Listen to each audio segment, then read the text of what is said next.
26 nos encontramos en la redacción del periódico La Imprenta con una vecina que se acercó hacia nuestras instalaciones para dar testimonio en primera persona de un caso escalofriante, según lo que nos adelantó antes de la entrevista.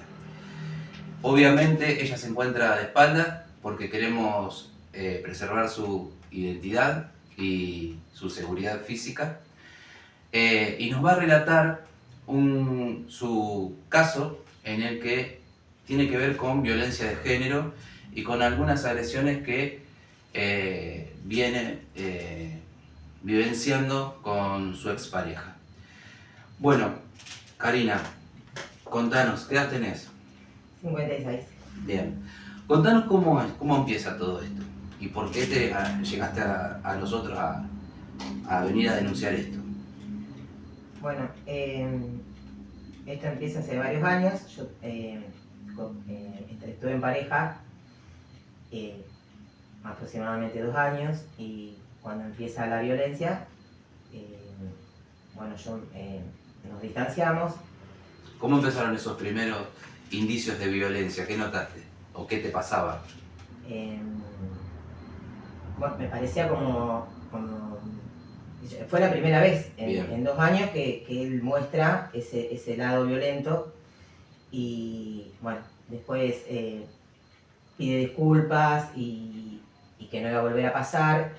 Retomamos la relación y bueno, cuando en otro momento se desató, es como que era otra persona y no era algo, digamos, no era un motivo como para que se ponga así de esa manera. Yo vi que las cosas no eran algo normal. Estos episodios eran por una cuestión de celos. Exacto. Bien. Y bueno, ahí hubo denuncias y restricción. ¿Vos fuiste a las primeras denuncias, dónde las hiciste? En la comisaría de la mujer. Bien, ¿y ahí qué te dijeron? Bueno, me tomaron las denuncias y yo fui a los 20 días más o menos y todavía él no se le había notificado. Me decían que no tenían en qué ir o que no lo encontraban, y creo que pasaron como 2 meses aproximadamente y no lo habían notificado.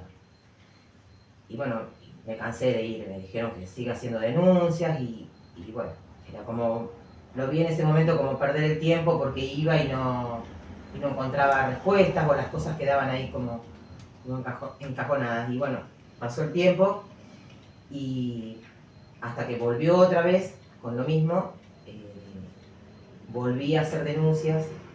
Ahí había ido a hablar. ¿Pero vos en ese momento sufrías agresiones físicas o eran cuestiones psicológicas? Las 2 veces que hice la denuncia, sí.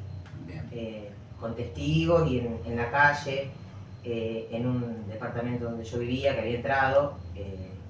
Bueno, llamó una señora, salió y llamó a la policía.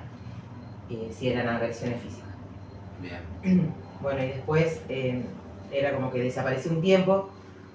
Y yo fui a fiscalía, fui a hablar y ni siquiera habían pasado todo lo que tenía que llegar a fiscalía nunca llegó. Así que bueno, ahí más o menos se ocuparon, me dijeron que iban a llamarlo, lo iban a citar a él. Bueno, que no fue así, no lo citaron. En este proceso en que vos haces la denuncia, vos cortás tu relación con él. Sí. Y él sigue insistiendo. Claro, como que por un tiempo estaba tranquilo y después, sí, bueno, volvía. ¿Había hostigamiento? O sea, ¿te perseguía? ¿Te buscaba en claro, tu casa? Llamaba o se paraba donde yo vivía. Ahí estaba viviendo en un departamento. Y bueno, yo perdí 2 trabajos.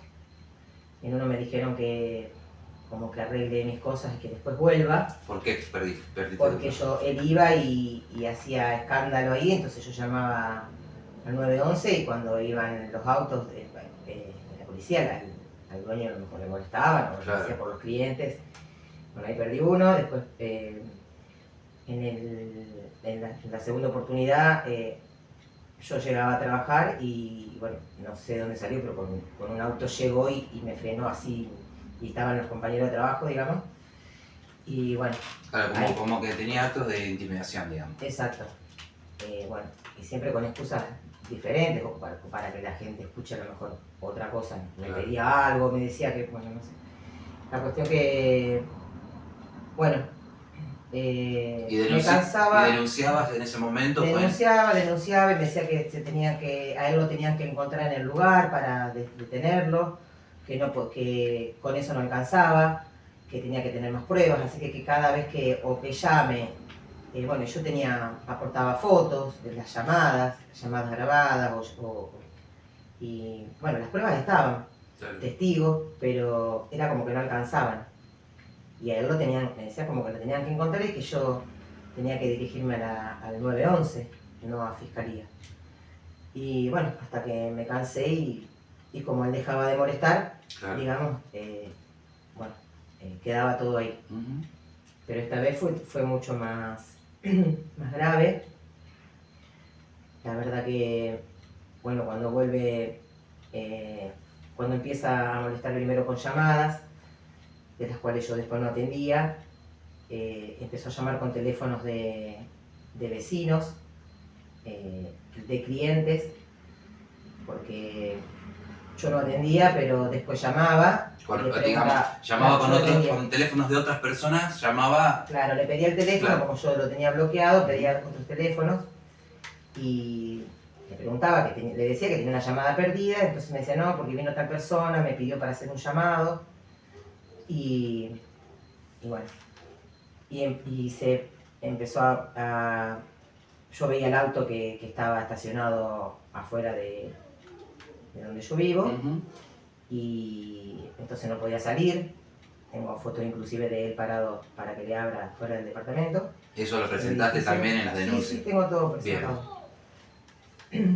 Y bueno, el jueves, el que pasó, haría 15 días hoy, al mediodía, yo salgo del edificio, y enfrente hay un almacén, y no sé de dónde salió, y me da un golpe de puño en el pecho que me hace volar y me deja sin respiración. O sea, vos estabas en la calle. Yo salgo para cruzar la calle, él debe haber estado enfrente, sí, escondido, donde están los autos estacionados así, y al estar yo en el suelo se sienta arriba mío y sigue golpeando. O sea, él te pega un golpe de puño en el pecho y te hace caer al piso. Boleta. Claro. Sí. Se tira arriba mío y sigue golpeándome con los puños yo no podía ni respirar. Y no sé, la cantidad de golpes que recibí, después me agarró de los pelos, me dio la cabeza contra la pared, como, no sé, 20 veces. ¿Eso todo en la vía pública? Eso todo, sí, en la vía pública. Sí. Y no había... Prácticamente en el centro, una zona céntrica. Se llenó de gente, de la cual, bueno, nadie ni lo empujó, ni lo agarró, ni nadie se metió. Se llenó de gente. Yo a los gritos que llamen a la policía, no sé si lo habían intentado llamar antes. Bueno, inclusive yo quiero entrar, hay alguien que no sé si salía del edificio, entonces la puerta abierta yo la alcanzo a abrir y él se metió igual, y contra la puerta también ahí me siguió golpeando. Y hasta que... Pero nadie llamó una ambulancia, nadie te atendió, vos te levantaste por tu propio medio y te fuiste a tu casa así nomás. No, yo empecé a los gritos, mi hija también vive ahí, sí, y alcanza a escuchar del balcón. Y bueno, ya habían llamado a la policía y él dice como, te voy a meter un tiro, algo así, y se cruza la vereda, como que hubiera tenido escondido algo ya, y tenía algo envuelto no sé si en un buzo, una campera, en algo, y ahí alguien grita, ya viene la policía, y sale corriendo para el lado del callejón Bertarañá, que supuestamente ha tenido el auto ahí como para que si yo miraba no lo viera. Y te soy sincera, si tenía un arma no la vi, algo envuelto tenía, y bueno, hice las denuncias correspondientes y fue semi. Digamos, yo me tapaba la cara porque en otra oportunidad de un golpe en la cara me rompió los lentes, ahí sí quedé toda muy golpeada, y cuando se rompieron los lentes y bueno, estaba muy lastimada. Entonces me tapaba la cara, digamos, no tenía moretones o algo que, digamos, que se Sí, viera. lastimaduras, por ejemplo. Sí me dolía mucho el pecho y no podía respirar. ¿Dónde hiciste la denuncia esta vez? Bueno, de ahí fui otra vez a la comisaría de la mujer y cuando le digo que, bueno, le conté todo, relaté todo y me dice, pero no tenés nada.